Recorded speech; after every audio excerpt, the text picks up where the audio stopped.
Do'stlar, hammaga salom. Hamyurtimiz UFC jangchisi Nursulton Ro'ziboyevning yangi jangi aniq bo'ldi. Jang qachon va kimga qarshi? Videoni oxirigacha ko'rib bilib olishingiz mumkin. Xabaringiz bor, kuni kecha Hamzat Chimayev va Dricus du Plessis chempionlik jangi rasman 17-avgustga belgilandi.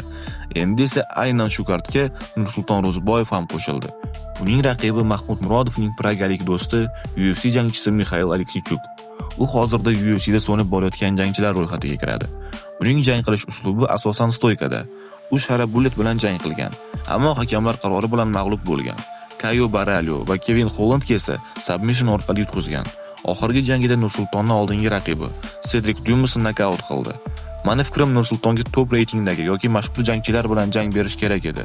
Misol uchun Joe Pyfer, Shara Bullet yoki Caio Baralho, Kevin Holland shunga o'xshash jangchilar bilan. Nursulton bu raqibni nokaut qiladi deb o'ylayman. Sizning fikringiz qanday? Kommentariyada Nursulton omad deb komment qoldiring va o'zbeklarning podeshkasini ko'rsatib qo'ying.